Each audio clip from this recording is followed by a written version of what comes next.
Okay, good morning. How are you doing? All right. Um, so, I hope you still remember from last time. Um, we are in Module 2, and we're still recapping a little bit what you hopefully learned before on how cells generally function in terms of energetics and gene expression and genome organization. That's the topic of Module 2.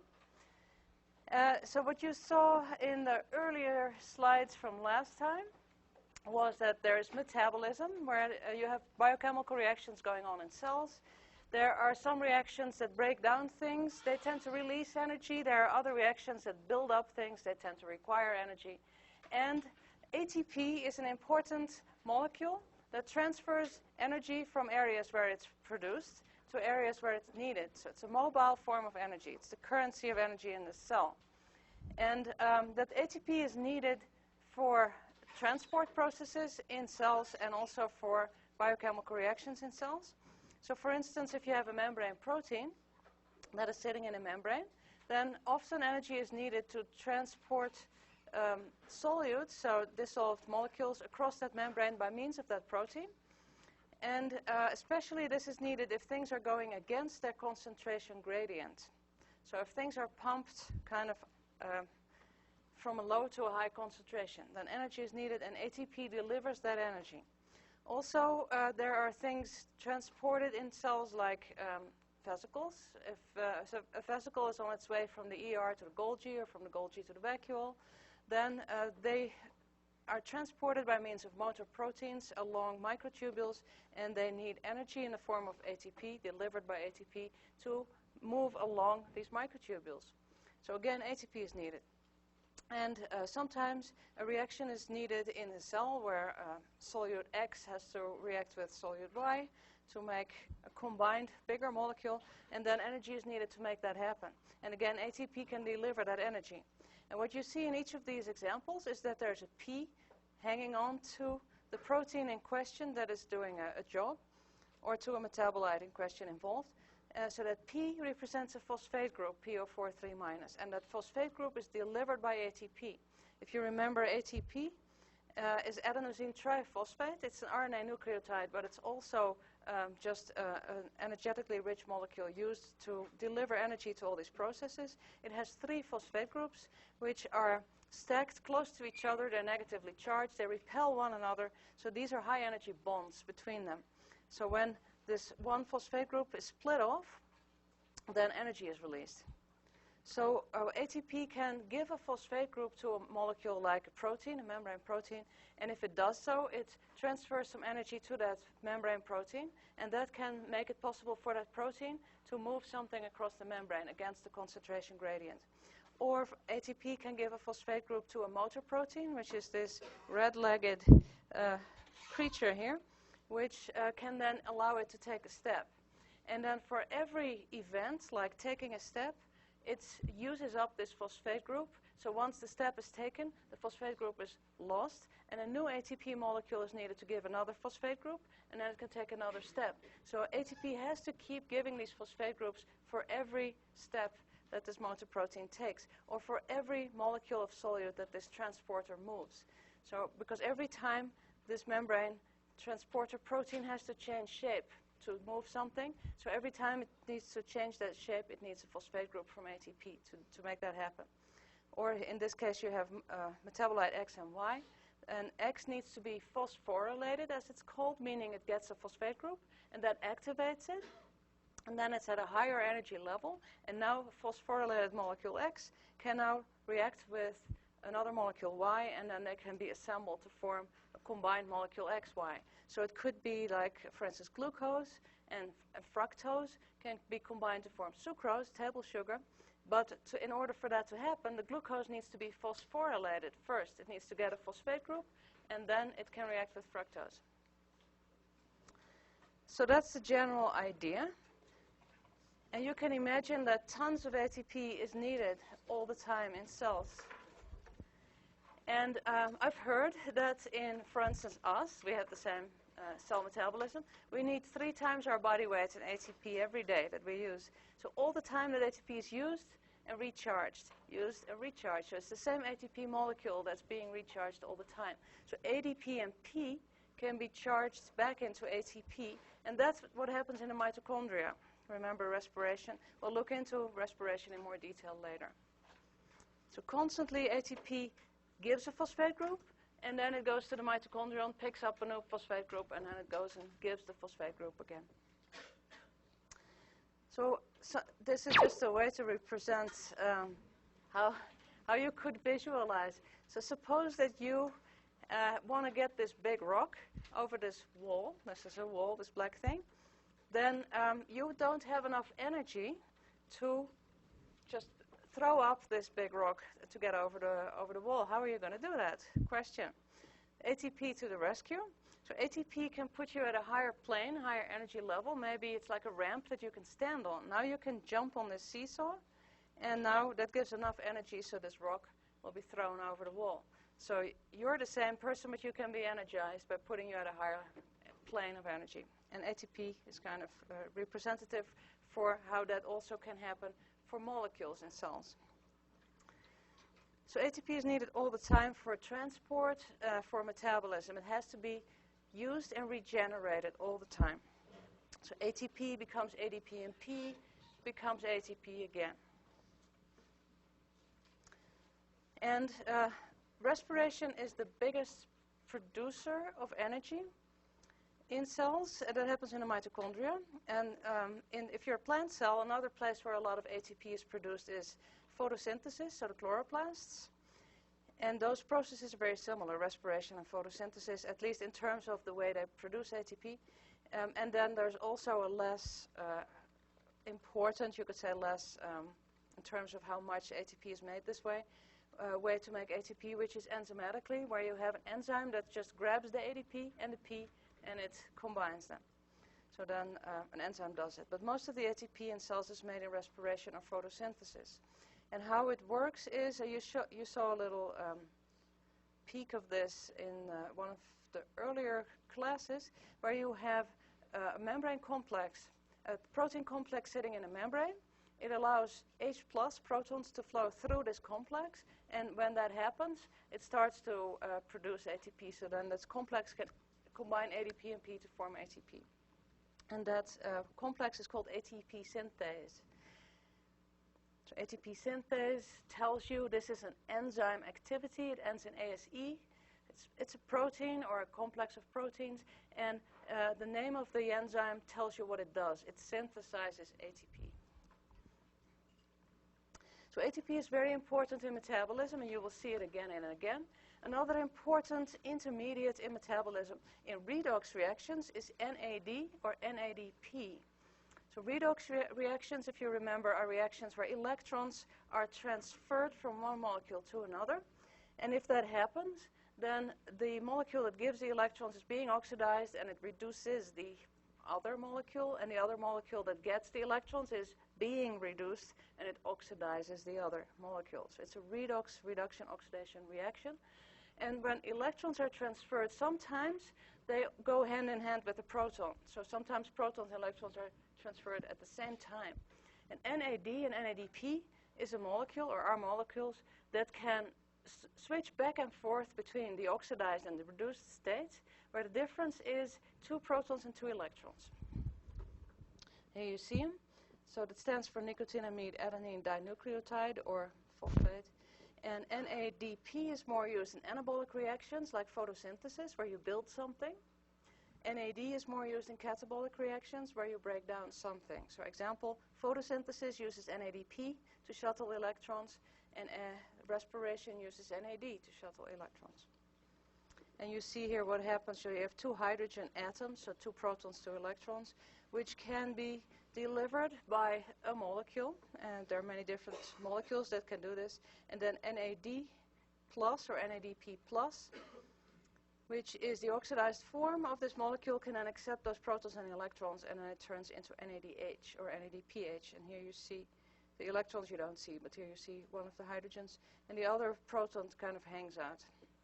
It isn't really in the molecule. So you will see this molecule again. So it's good to realize how important it is in metabolism in general. So going back to metabolism, here you see that kind of a roadmap showing traffic, you could say, metabolic flux, where the little black dots are metabolites. They are molecules that can be turned into one another in metabolism. And those are represented, those transitions from one metabolite to another are represented by the lines between the dots. And each of those lines is catalyzed, is facilitated, is mediated by an enzyme in cells. So enzymes make these transitions possible. Enzymes often work together as a sort of assembly line to either break down something or synthesize something, and then we call that a pathway. So a pathway is a series of enzymes that works together toward a final goal in series. So metabolism consists of many different pathways, and they are constantly regulated. And in the rest of this module, we're going to have a look at these modes of regulation. So that has to do with the need. So the cell can perceive a need. Oh, I need this metabolite. Then it can turn on a certain pathway to make that metabolite. So biochemical reaction is a conversion from one metabolite to another. Sometimes two metabolites are combined, or sometimes one metabolite is broken into two different ones, or just sometimes one is just converted in a different one. And all of these reactions are catalyzed by enzymes. So what catalyzed means is it's sped up. It's facilitated. So enzymes are proteins, and they are made up of amino acids. And here you see an example of an amino acid. There are 20 of these different amino acids in proteins, and the common structure of an amino acid is this. So it has a central carbon atom. On one end it has a carboxyl group, COOH. On the other end it has an amino group, NH2. On the third end it has a hydrogen, and the fourth end is variable. So that's where there's an R. In the case of glycine, which is the simplest amino acid, R is H. And then there are 19 other amino acids. So those can be assembled to form a protein, and that protein is then called a polypeptide, because the amino acids are combined by means of peptide bonds, where the carboxyl group of one amino acid reacts with the amino group of another amino acid, and water is released in that process. So then you get a polypeptide, and that polypeptide, that protein, may have enzyme action, and there are thousands of different of these enzymes, or these proteins may be transporters, like you see here, or they may be receptors. A couple of other functions are possible.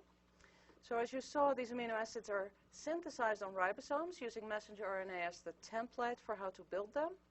And once they are synthesized, they spontaneously fold themselves. And that is because all these different rest groups have different properties. They may be charged, or they may be hydrophobic or hydrophilic.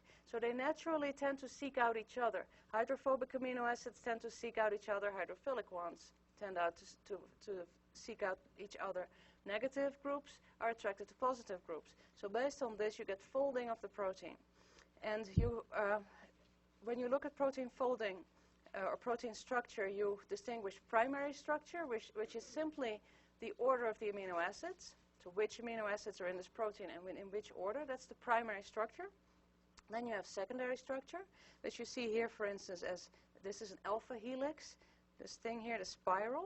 And this is a hydrophobic stretch of protein, which you always find inside membranes, which are hydrophobic.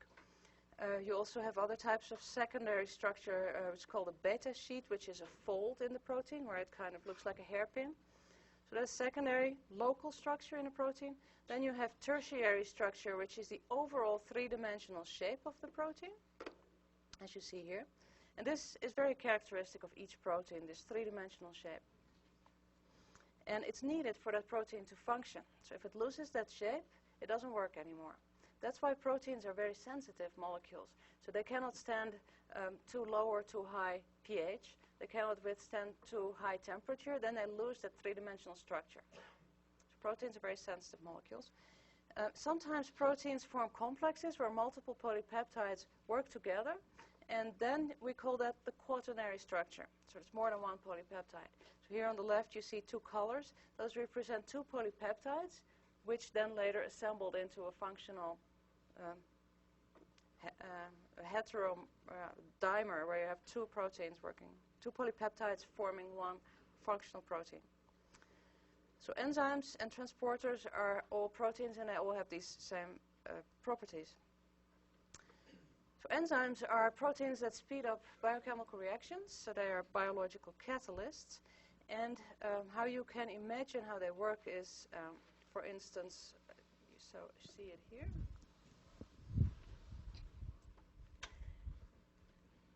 If you have a biochemical reaction, you have reactants and you have products. Each of these have a certain level of energy, which is called the Gibbs free energy, or G. So the reactants have a certain G, certain free energy level. The products have a certain G, free energy level. The difference between the two is called the delta G. Delta is the Greek letter for D, and delta is always used to denote a difference if you're talking equations. So delta G tells you the difference in G between reactants and products. In this case, you see the reactants have a higher energy level than the products. That means if these reactants are going to work together, react together, forming their products, some energy is going to be released. This is called an exergonic reaction or an exothermic reaction. It's a reaction that releases energy. It can also, every reaction is reversible, so you can also have the situation where the reaction goes the other way, where there's, in that case, what's here, the products would then be the reactants, and then they go kind of uphill energetically, where the products would have a higher energy level than the reactants. So then it's an androgonic reaction, or an endothermic reaction. So then energy has to be put into the reaction to make it happen. So maybe ATP could do that. So the delta G is used often to denote what are the energetics of this reaction. If the delta G is negative, then what that means is that energy is actually released from the reaction. If delta G is positive, then energy needs to go into the reaction to make it happen. So in this case, we go from a higher to a lower energy level, then the delta G is negative. The way I always remember this is like elevation gain. If you make a hike and you look, what's the elevation gain? If it says minus 1,000, then you know, this hike is going downhill. And if it says it's plus 1,000, then you know you have to do some extra work to make this hike. So delta G can be positive or negative. If it's negative, the reaction releases energy. If it's positive, the reaction energy needs to go into the reaction. And like I said earlier, every reaction is reversible, and the amount of energy involved is the same if you go in one way or in the other way, but in one case, the energy comes out of the reaction, in the other case, it goes in. Now, you saw as an example the reaction where ATP turns into ADP and P, and it said 7.3 kilocalories per mole. That was delta G for that reaction. So if you go from ATP to ADP and P, that energy is released. So then the delta G is negative, it's minus 7.3. But if you go the other way, if you combine ADP and P to form ATP, then the delta G is positive, so it will be plus 7.3 kilocalories per mole. So just some basic energetics involved in chemistry in general and in biochemistry as well. So it's good to refresh on that. So what do enzymes do? They do not change the delta G. That is just a basic given. And that just tells you how much energy is stored in the bonds between the atoms of these reactants. So that is not influenced by the enzyme. What is influenced is the activation energy needed to make this reaction happen. So if you look at the energy level of the reactants, you see that there's a hump first, and then it goes down. So what that means is first a little bit of energy has to be put into the reaction before it actually starts to happen, and from that point on it goes downhill. So even if your hike could have an elevation gain of minus 1,000, and you think, yay, great, I don't have to do any work, but maybe there's first you have to go 200 feet uphill before you then go 1,200 feet downhill. So the overall elevation gain is minus 1,000, but you first have to go up before you go down. Make sense?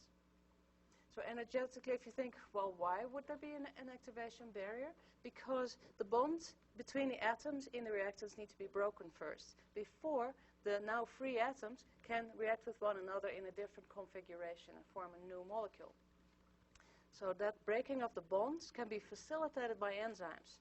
So that's why enzymes can lower this activation energy. They can take the reactants and hold them in their active site, which is the place on the enzyme where the reactants bind, the substrates bind, and then they can be put in the right maybe orientation so that they find each other more easily, or the bonds can be stretched a little bit by binding and kind of pulling on the atoms. Or maybe this active site pocket can create just the right pH to make this reaction happen more easily.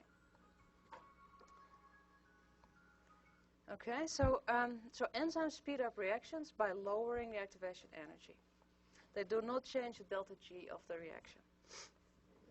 Enzymes are very specific because they have this active site, this pocket where the substrate binds, like a key in a lock. So not everything can bind there, only the substrates can bind there. Very specific, and because there are so many reactions that need to happen, there also must be a lot of very specific enzymes to make all these different reactions happen. Which is a good thing because that means they can all be individually regulated. So that gives a chance for metabolism to fine-tune because it has so many, it's like a keyboard with so many keys that you can play. That gives you a lot of possibility to modify the overall symphony of the cell metabolism, you could say.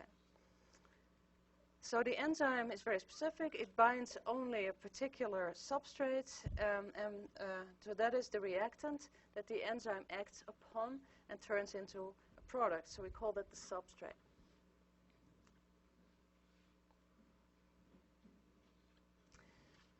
This is a very simple representation of an enzyme. So this is that three-dimensional shape that you saw earlier, but now we just see it as a blob. And our enzyme has the binding site for the substrate, and it's called the active site. So it's where the action is.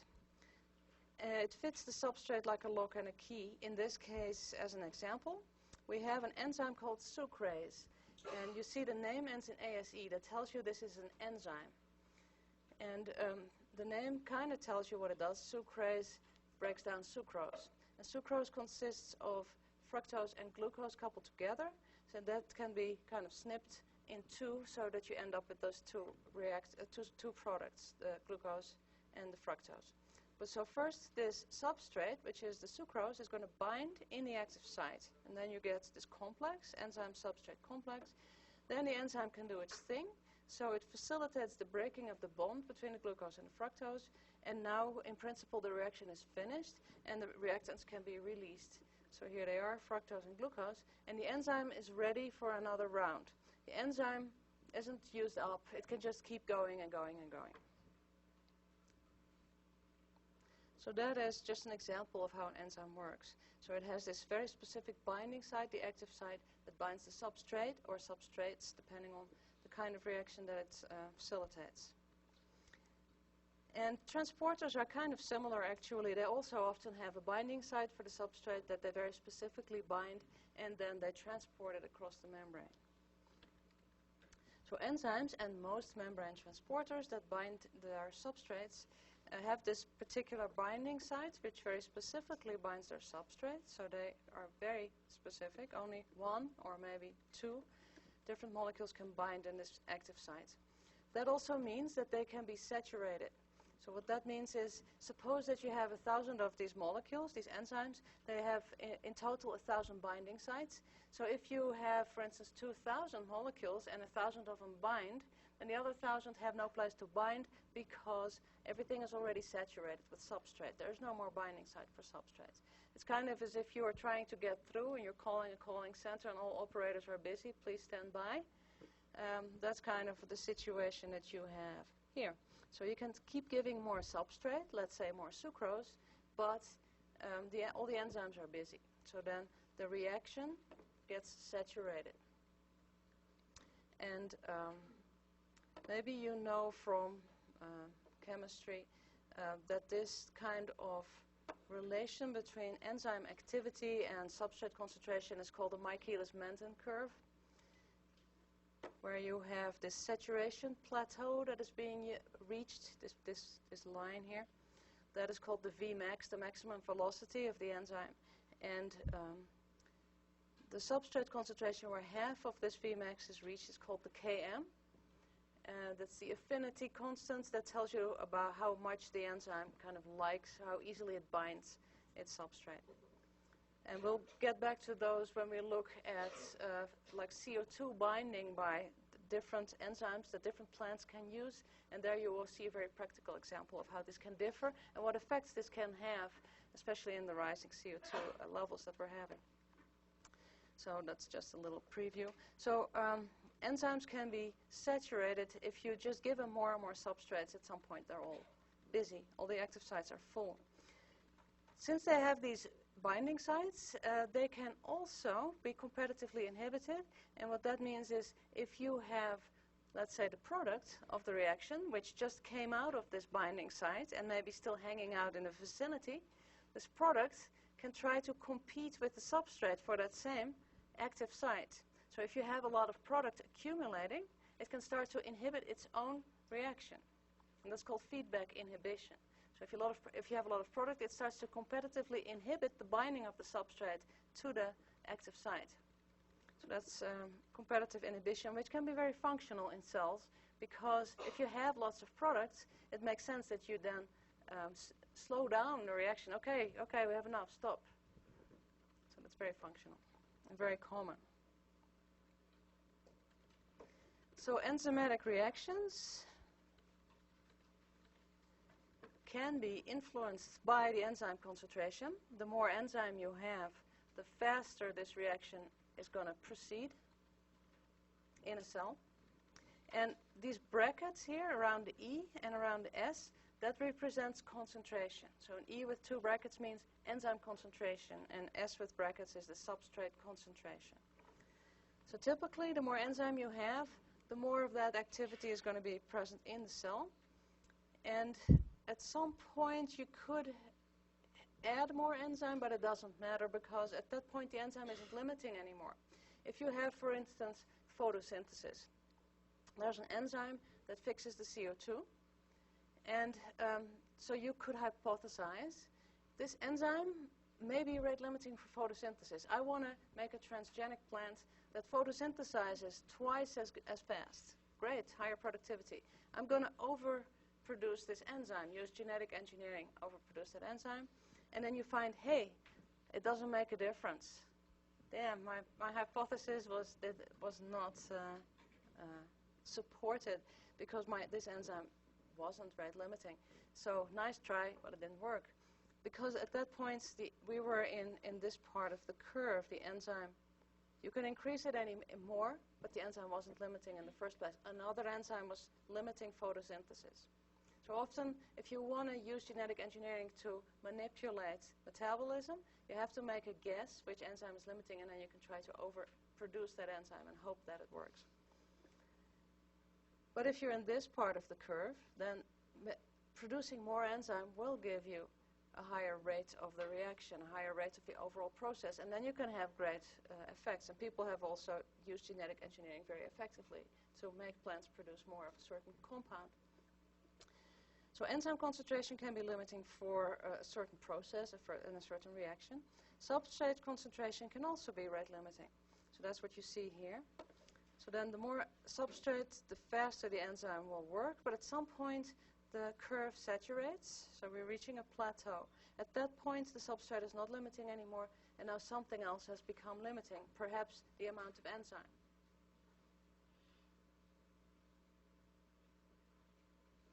So you could experiment with this to see, is the substrate limiting? You could maybe feed the plant more substrate and then see, do I now get higher levels of a certain product?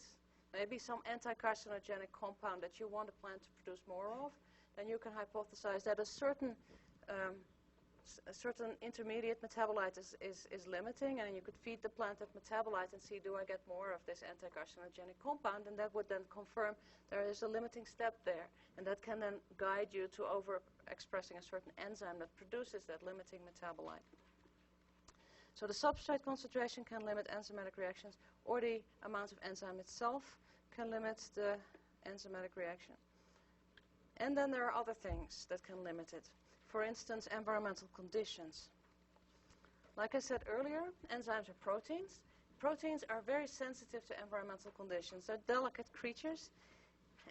They're particularly sensitive to heat, and they're also sensitive to a suboptimal pH.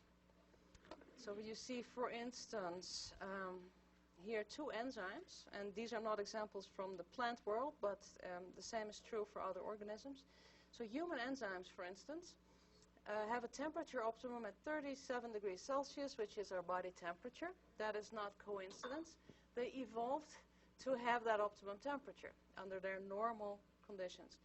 But here you see this red curve. That is the temperature optimum for an enzyme from a bacterium from a hot spring, which lives at 70 degrees Celsius, which is way too hot to put your hand in, like Yellowstone. Maybe you've seen those pools. So these creatures have evolved enzymes that can withstand and operate at those high temperatures. So if you have a plant, then typically, unless it's a tropical plant, its temperature optimum is going to be a little bit lower, so more like 30 degrees Celsius. So that would be, what is that, 28, no, what is 30? So, 84 Fahrenheit, something like that. So this is the temperature optimum for a typical plant, but it varies. If it's a tropical plant, it's going to be higher than if it's a tundra plant that lives at really low temperature. So they all evolved to operate optimally under their prevalent temperature.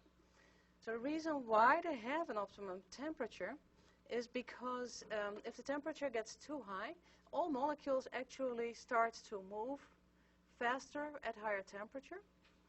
And that is what heat is, basically. It's molecular motion. And when you get really fast molecular motion in a protein, this can destroy it. So it can lose, it's kind of shaken loose of its three-dimensional structure. And then when it loses that structure, that folding, it doesn't work anymore. It needs to have it. So that can be irreversible. If you boil an egg, then that egg will never get liquid again. That's irreversible. Denaturation, as it's called. If a protein is denatured, then it has lost that structure. Was there a question? Yeah. You said the optimum temperature for plant enzymes is around 30 Celsius? Yeah. Around 30. And are other types of proteins as sensitive as enzymes? Or less so? They are also, the question is, are other proteins also sensitive, similar to enzymes? Yes, all proteins have these properties. Yeah. Not just enzymes, because all proteins will lose that three-dimensional shape if the temperature gets too high, and that three-dimensional shape is needed for all proteins to function. So if the pH is too low or too high, then proteins also lose their three-dimensional shape. And a term for that three-dimensional shape is the conformation. So they lose their conformation, they denature, they unfold, if the conditions are not right, if it's too acidic, too basic, or the temperature is too high. So then that goes downhill, and that can be irreversible. In the cell, there are so-called chaperones, which are proteins that actually help other proteins refold. So if you have a plant that is heat-shocked, then you get a lot of these chaperones being synthesized, and they start to repair other proteins to help them fold back together.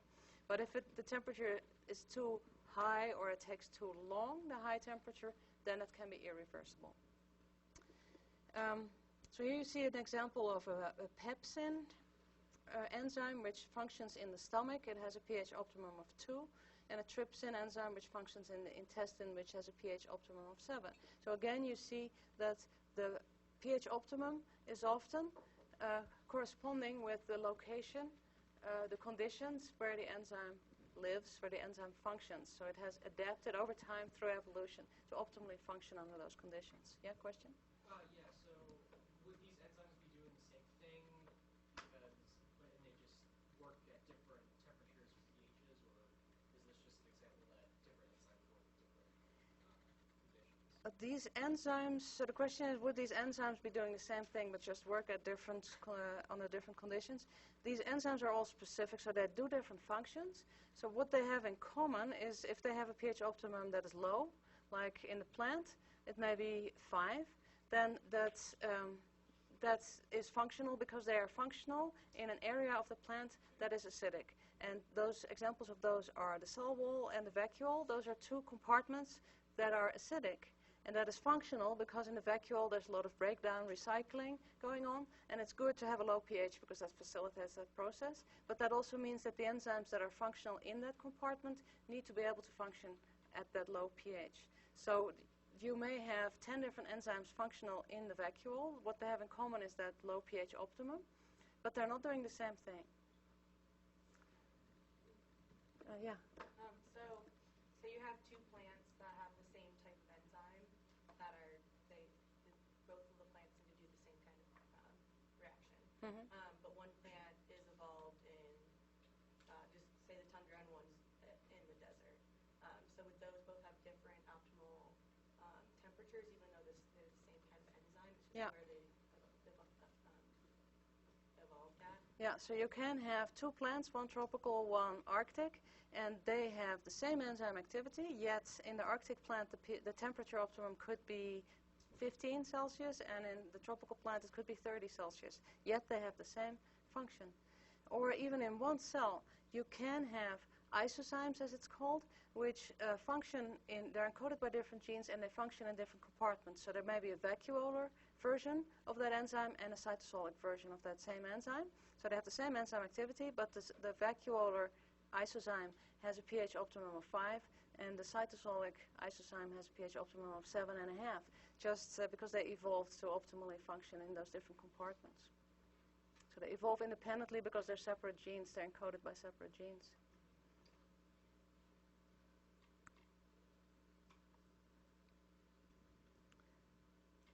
So that was the third factor that can affect enzyme activity. What are the conditions? So the first was how much of the enzyme is there, and this can be regulated by the plant because it can upregulate the production of an enzyme or downregulate it.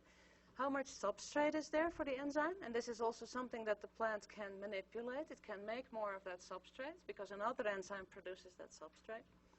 The third factor was pH and temperature. This is something that is harder for the plant to control, although it can control pH to some extent by moving H+ around, for instance.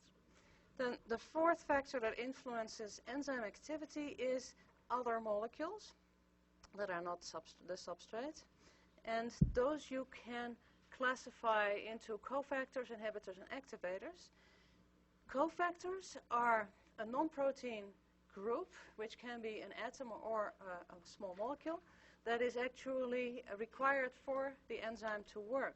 So for instance, metals are often functioning as cofactors for enzymes, copper or iron, or sometimes clusters of iron-sulfur clusters. So very small atoms can act as cofactors, and without them, the protein doesn't function, and often is even broken down. If there's not enough copper, then a molecule that needs copper may actually be broken down, because what's the point of having it around if there's not enough of its cofactor? And sometimes it can also be a small organic molecule, so carbon-based molecule that functions as the cofactor, and then we call it a coenzyme. So you have coenzyme A, for instance. Often vitamins that we know as vitamins are actually cofactors for certain enzyme activities. So those cofactors are often added on to the enzyme after it's translated and folded, and then the cofactor is inserted, and it often stays in place during the lifetime of the enzyme. So that's a cofactor. And you will see later, when we look at all the elements that plants need, are essential for plants, you will see that there are a bunch of metals. And then I will mention this functions as a cofactor. So iron, copper, manganese, magnesium, those are all examples of cofactors. So then classes 2 and 3, inhibitors and activators of enzymes, they can bind to the enzyme and thereby either activate it or inhibit it. And these are often metabolites, and they can even be the product of the enzyme itself, which I mentioned earlier, feedback inhibition. So first, the inhibitors. If you consider an enzyme here as this purple blob, it has an active site, and the active site can sometimes be kind of open for business or closed for business, so the protein can change shape, thereby opening its active site, open for business, or closed. So that's something to realize. So if it's open, then the substrate can bind, or something else can bind. and that's what you see here, something else, a competitive inhibitor, may actually also fit into that lock. It may be actually the product that just came out of this active site, product of the same reaction. So if you have what this is called a competitive inhibitor, this molecule that can also bind, and whether the substrate binds or the competitive inhibitor bind is purely a factor of the concentration ratio of the two. So if you have relatively more substrate, it's going to outcompete the competitive inhibitor. But if you have relatively more of the competitive inhibitor, it's going to outcompete the substrate. So if you have a lot of product accumulating that also still fits in that active site, it may outcompete the substrate from binding, and so you have less of that same competitive inhibitor made, which is a good thing, feedback inhibition. And if you have a competitive inhibitor and you want to outcompete it, you can add more substrate, and then that can overcome the competitive inhibition.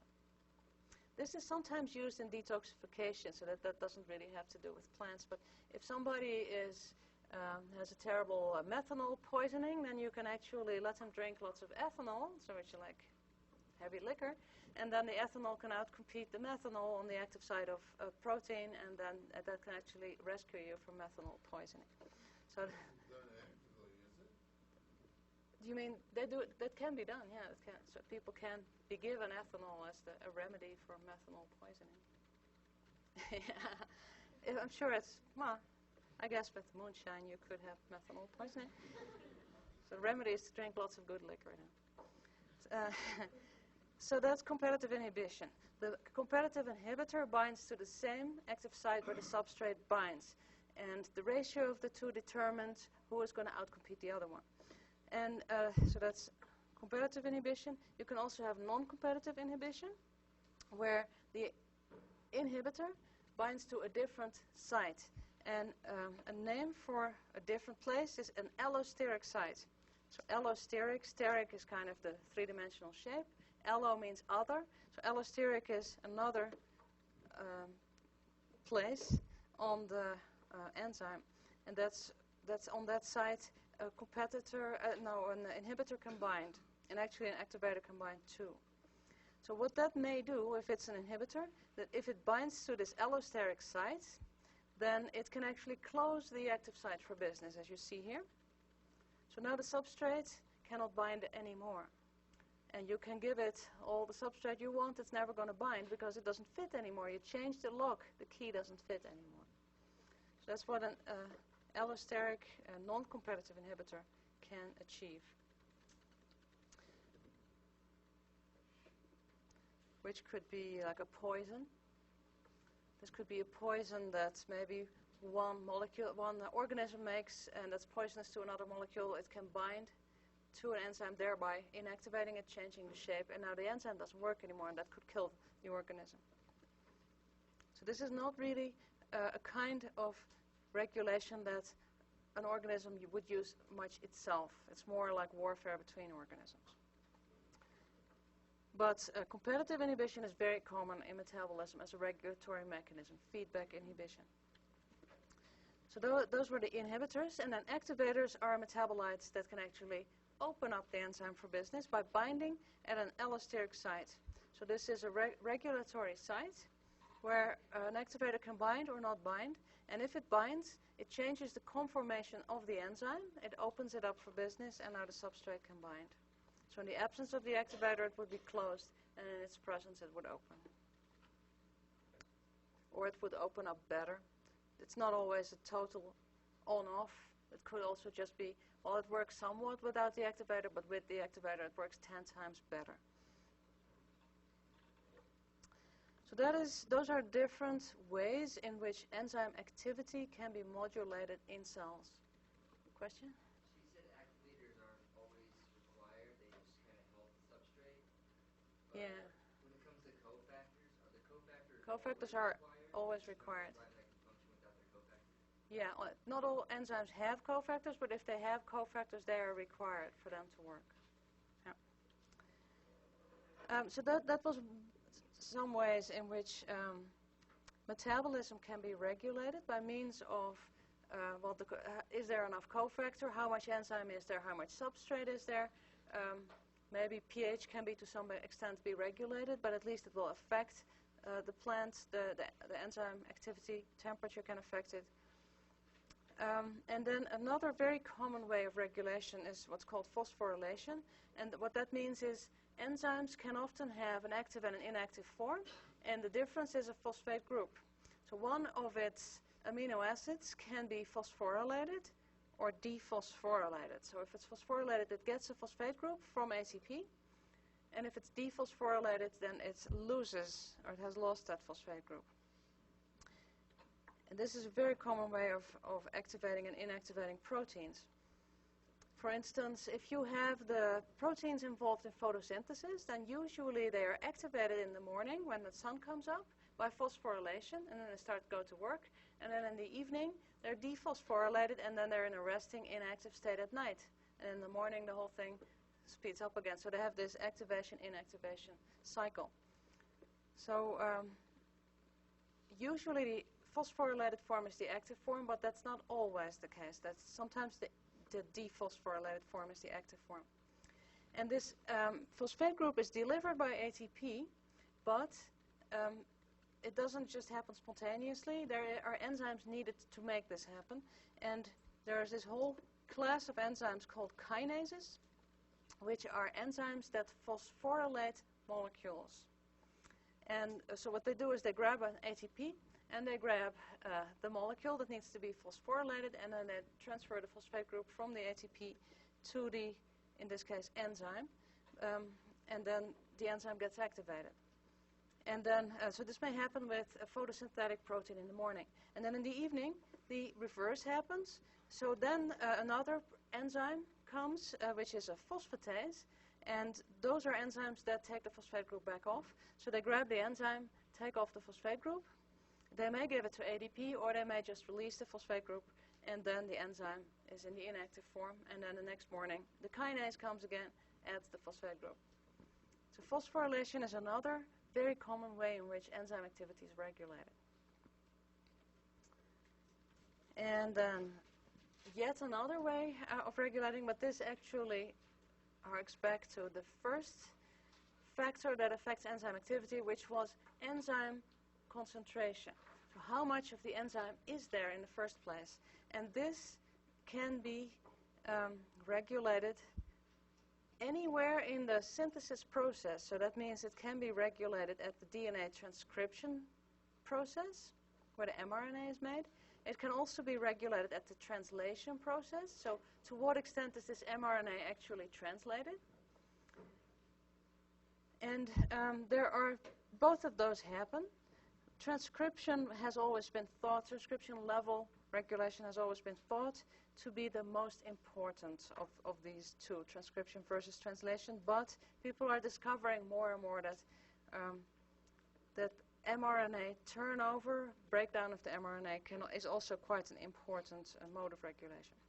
But I just wanted to say a little more about transcription level regulation here, and not translation level or mRNA stability level regulation. So transcription happens where the DNA is, so mostly in the nucleus. And how does that work? You have a gene.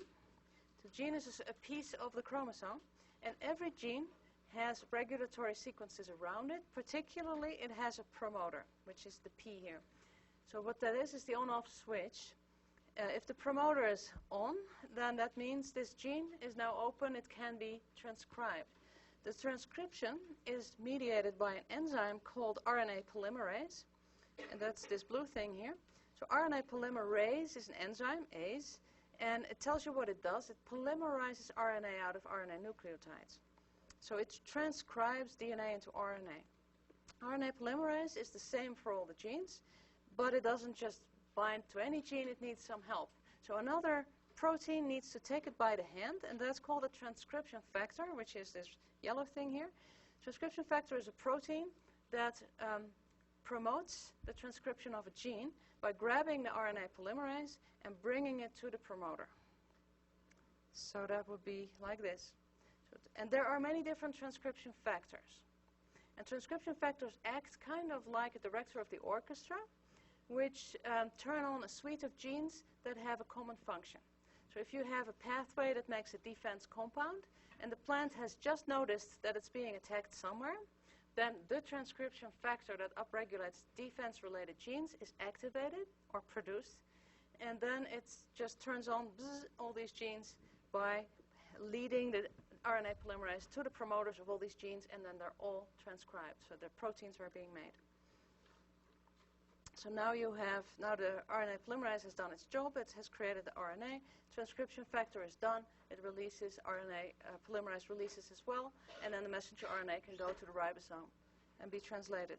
So the level of these different transcription factors, and also to some extent the activity of the transcription factors, which may in turn be phosphorylated, dephosphorylated, can turn on groups of genes, thereby modulating metabolism in response to environmental conditions like attack, or there being light.